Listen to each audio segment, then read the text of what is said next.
ایک ایسی قوم جس پر اللہ تبارک و تعالیٰ نے اپنا دردناک عذاب نازل فرمایا اور اس قوم کے تمام لوگوں کو بندر بنا دیا۔ اس قوم کے لوگ کون سا ایسا گناہ کرتے تھے جس کی وجہ سے اللہ تبارک و تعالیٰ نے ان پر دردناک عذاب نازل فرمایا، اور یہ لوگ بندر بننے کے بعد کتنی دیر زندہ رہے اور پھر ان کو کس قدر دردناک موت آئی۔ جب یہ لوگ بندر بن گئے تو یہ لوگ اپنے عزیز و اقارب کو دیکھ کر ان سے کیا کہتے تھے، اور کہ آج کے دور میں پائے جانے والے بندر اسی قوم کی نسل میں سے ہیں۔ انسانوں کے بندر بننے کی ابتدا حضرت داؤد علیہ السلام کے دور سے ہوئی۔ اس واقعے کا پس منظر کچھ یوں ہے۔ حضرت داؤد علیہ السلام اور ان کی قوم سمندر کے کنارے ایلا نامی گاؤں میں رہتے تھے، اور ان کی تعداد 70,000 کے قریب تھی۔ یہ قوم بڑی ہی خوشحال تھی اور اللہ تبارک و تعالیٰ کی فرما بردار قوم تھی۔ اس قوم کو اللہ تبارک و تعالیٰ نے بے شمار نعمتوں سے نوازا تھا۔ ہر طرف سرسبز و شاداب باغات اور ہر طرف ہریالی ہی ہریالی تھی، اور اللہ تبارک و تعالیٰ کی بے پناہ کرم نوازی تھی۔ یہ لوگ اپنی اس زندگی میں بہت ہی خوش تھے۔ حضرت داؤد علیہ السلام کی قوم چونکہ سمندر کے کنارے رہتی تھی تو اللہ تبارک و تعالیٰ کا ان پر یہ خاص کرم تھا کہ سمندر کے اس کنارے پر بے پناہ مچھلیاں آتی تھیں جن کا یہ لوگ کاروبار کرتے تھے اور بہت ہی خوشحالی والی زندگی گزارتے تھے۔ جب یہ قوم اللہ تبارک و تعالیٰ کی نعمتوں کی وجہ سے خوشحال ہو گئی تو اللہ تبارک و تعالیٰ کی نافرمانی پر اتر آئی اور طرح طرح کے گناہوں کے اندر مبتلا ہو گئی۔ اور پھر ایک دن اللہ تبارک و تعالیٰ نے اس قوم کا امتحان لینے کا ارادہ کیا اور حضرت داؤد علیہ السلام کو وحی بھیجی کہ اپنی قوم سے کہہ دیں کہ وہ سنیچر کے دن یعنی ہفتے والے دن مچھلی کا شکار کرنا بند کر دیں۔ اس طرح اللہ تبارک و تعالیٰ نے حضرت داؤد علیہ السلام کی قوم پر ہفتے والے دن مچھلیوں کا شکار حرام فرما دیا، اور پھر یہاں سے اس قوم کی بربادی شروع ہو گئی۔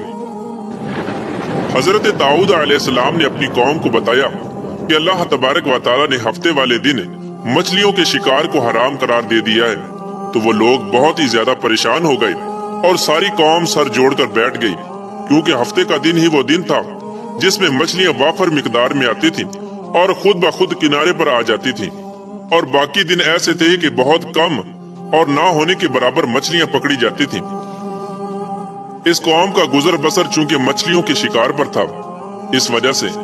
اللہ تبارک و تعالیٰ کا یہ حکم سن کر یہ قوم پریشان ہو گئی،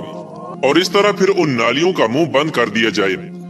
اور پھر اگلے دن یعنی اتوار والے دن ان کو پکڑ لیا جائے۔ شیطان نے اس قوم کے لوگوں کو ورگلایا کہ اس طرح ہم ہفتے والے دن شکار سے بھی بچ جائیں گے اور مچھلیاں بھی ہاتھ آ جائیں گی اور وہ بھی پکڑی جائیں گی۔ بہت سے لوگوں کو یہ ہلا بازی اچھی لگی اور انہوں نے ایسا کرنا شروع کر دیا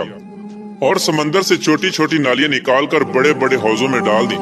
جس کے ذریعے وافر مقدار میں مچھلیاں ان حوضوں میں داخل ہو جاتی۔ اس قوم کے بدبخت لوگوں کو شیطان کا یہ ہلا بہت پسند آیا، لیکن اس قوم نے یہ نہ سوچا کہ جب مچھلیاں سمندر سے حوض میں آ کر قید ہو گئی تو پھر مچھلیوں کا شکار ہی ہو گیا،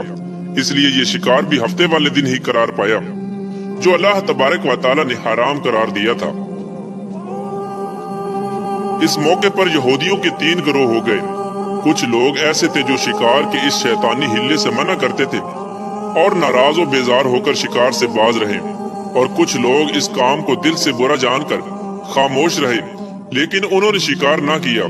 اور دوسروں کو منع بھی نہ کرتے تھے، بلکہ یہ لوگ منع کرنے والوں سے یہ کہتے تھے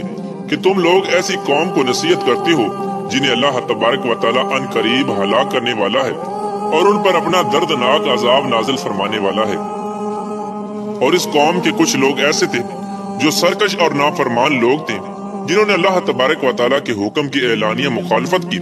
اور شیطان کے ہیلے بازی کو مان کر ہفتے والے دن شکار کرنے لگے۔ یہ لوگ اللہ تبارک و تعالیٰ کے حکم کی کھلا مکھلا مخالفت کرتے اور ہفتے والے دن مچھلیوں کا شکار کر کے ان کو کھایا کرتے اور بیچا کرتے۔ پیارے دوستو، حضرت داؤد علیہ السلام کی قوم کے 1200 ایسے نافرمان افراد تھے